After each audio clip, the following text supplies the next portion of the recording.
Increíble. Esa fue la única palabra que pudo pronunciar. Acostumbrada a los sabores sutiles de Europa, el impacto de la chancaca, el anís y las frutas la dejó sin aliento. Ella no entendía por qué los peruanos hacían colas interminables en la avenida Tacna, hasta este momento.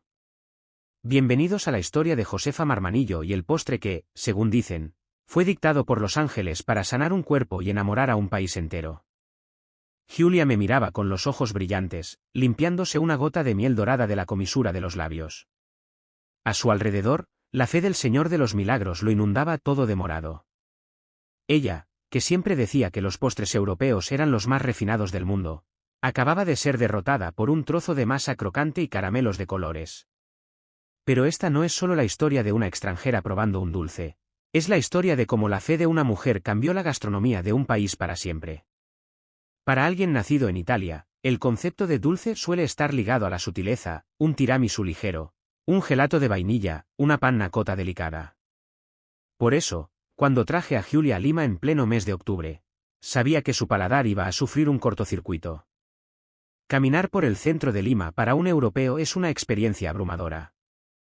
El caos, el calor, los pregones de los vendedores, y sobre todo, ese olor característico que solo existe en octubre, el olor al turrón de Doña Pepa.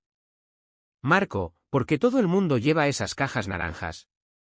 Me preguntaba ella mientras esquivábamos a la multitud en la avenida Tacna.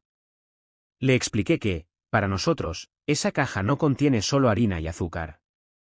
Contiene identidad. Contiene la herencia de nuestros abuelos. No hay octubre sin turrón, como no hay vida sin esperanza. Pero Julia veía la masa cargada de grajeas de colores y decía, se ve demasiado dulce, parece para niños. Ella no sabía que estaba a punto de probar un milagro. Para entender por qué este dulce es sagrado, tenemos que viajar en el tiempo, mucho antes de los edificios modernos y el ruido de los motores. Imagina, Julia, el Perú de finales del siglo XVIII. Un valle de Cañete bañado por un sol inclemente, donde los cañaverales crujen con el viento y el aroma de la melaza impregna el aire. Allí vivía Josefa Marmanillo. Josefa no era solo una cocinera, sus manos tenían un don. Ella podía sentir el punto exacto de una masa solo con rozarla. Sabía cuando el fuego estaba listo solo por el color de las brasas. Era una mujer fuerte, cuya vida entera giraba en torno a los sabores que salían de su cocina. Pero el destino le puso una prueba que parecía insuperable. Una enfermedad extraña, una parálisis progresiva, comenzó a trepar por sus brazos. Imaginen el dolor, no solo físico, sino el dolor del alma. Esas manos que habían alimentado a generaciones, que habían amasado sueños, de pronto se volvieron pesadas, rígidas, inútiles. Sus dedos, antes ágiles, se cerraron como garras de piedra. Josefa fue apartada de los fogones. La ciencia de los doctores de peluca y boticarios de la época simplemente se encogió de hombros. No hay cura, le dijeron. Pero Josefa no se quedó de brazos cruzados, porque en el Perú, cuando la ciencia falla, la fe se levanta. Ella escuchó hablar de un Cristo pintado por un angoleño en una pared de adobe en Lima, una imagen que se mantenía en pie a pesar de los terremotos más feroces. Con un esfuerzo sobrehumano, Josefa viajó a la ciudad de los reyes. Se postró, como pudo, ante el muro de Pachacamilla. No pidió dinero, no pidió fama. Solo pidió recuperar sus manos para volver a servir. Señor, cuentan que dijo entre lágrimas, devuélveme el movimiento y te haré una ofrenda que sea tan dulce como tu misericordia. Esa noche, el milagro no vino con truenos ni relámpagos, sino en el silencio de un sueño. Josefa vio en su mente una arquitectura de azúcar.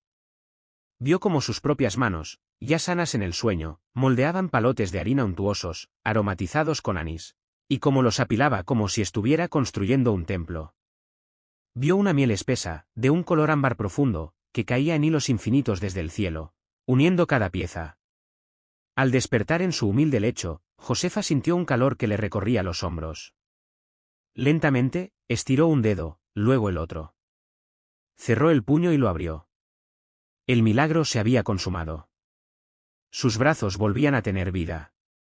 Josefa corrió a la cocina. No era una receta que hubiera leído en un libro, era una instrucción divina que fluía por su sangre.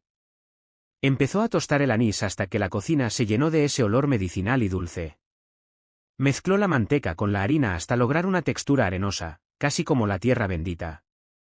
Cocinó las frutas, el membrillo, la manzana, el higo, hasta que se deshicieron en una miel de chancaca que brillaba como el oro. Así nació el turrón de Doña Pepa. Y cuando regresó a la procesión, cargando su creación sobre la cabeza, la gente se abría paso no solo por el respeto a la imagen del Señor, sino por ese aroma celestial que Josefa traía consigo. Ella no estaba vendiendo un dulce, estaba compartiendo su gratitud. Volvamos al presente, Giulia. Olvida por un segundo que eres italiana y olvida tus reglas de etiqueta. Mira esa vitrina. Lo que ves no es un pastel, es una geología de placer. Fíjate en la textura de esos palotes amarillos. No son galletas duras ni tampoco son bizcochos blandos. Es una masa quebradiza, llena de poros diminutos que están esperando ser inundados por la miel. Si te acercas, puedes ver los pequeños puntos negros, es el anís, que al ser mordido, libera un frescor que limpia el paladar antes de que llegue el siguiente golpe de azúcar. Giulia se acercó al mostrador, y vi cómo su nariz se movía con curiosidad. El aroma del turrón es una trampa de la que nadie escapa. Es una mezcla compleja. Primero sientes el golpe del tostado, esa nota de horno de leña. Luego viene la miel de chancaca, que no es plana como el azúcar refinada. La miel de Josefa es oscura, misteriosa. Tiene el amargor sutil del azúcar quemada y la acidez vibrante del limón y la naranja. Es un olor que te llena los pulmones y te calienta el pecho. Huele a Navidad, pero más intenso, susurró ella. Y tiene razón. Es el olor de las frutas que han hervido durante horas hasta perder su forma y convertirse en esencia pura. Observamos cómo la vendedora, con una destreza que solo da el oficio, cortaba el bloque. El cuchillo bajó con un sonido seco, un crujido que se sintió en toda la tienda, crrrac. Las grajeas de colores, esas pequeñas esferas plateadas, los caramelos de anís y las estrellitas, saltaron por el mostrador como si celebraran que el dulce había sido liberado. Cada capa de turrón es una historia. La primera capa pone el cimiento, la miel se filtra por las grietas, pegando cada palote con una fuerza que simboliza nuestra unión como pueblo. La segunda capa añade la estructura, y la tercera, la gloria. Giulia miraba la miel que chorreaba por los costados, espesa, lenta, como si fuera lava de un volcán de azúcar. Esa miel no se escurre, se queda adherida, brillante, reflejando la luz de las velas de la procesión. Le puse el plato en las manos. Siente el peso, Giulia, le dije. El turrón peruano es honesto, no intenta ser aireado ni pretencioso. Es denso, es nutritivo, es para gente que trabaja y que necesita energía para seguir caminando tras el Señor de los Milagros. Ella tomó el tenedor, pero yo la detuve. No, esto se come con la mano, como lo hacía Josefa. Vi su duda por un segundo, pensando en sus dedos manchados. Pero el olor fue más fuerte. El perfume del anís y la fruta cocida la derrotó por completo. Cerró los ojos, acercó el trozo a su boca, y en ese instante, el tiempo se detuvo en la avenida Tacna.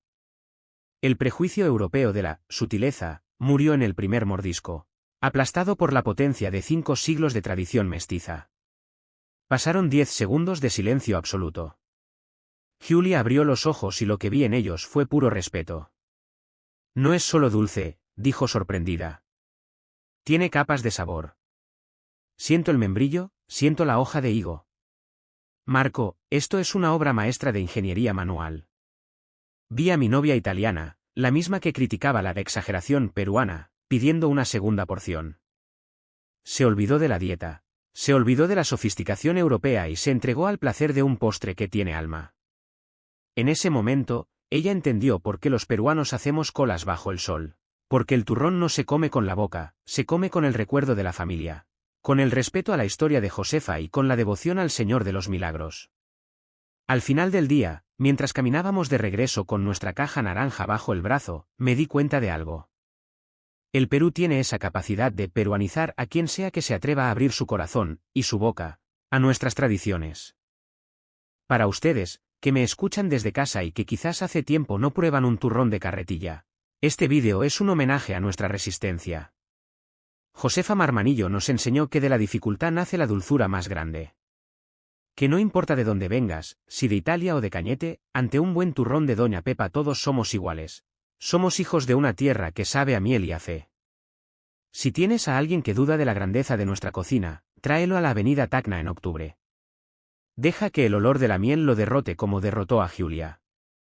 Porque el amor, como el buen turrón, se construye capa por capa, con mucha paciencia y siempre, siempre, con mucho corazón. Dime en los comentarios, ¿cuál es para ti el mejor turrón de Lima? Hasta la próxima aventura.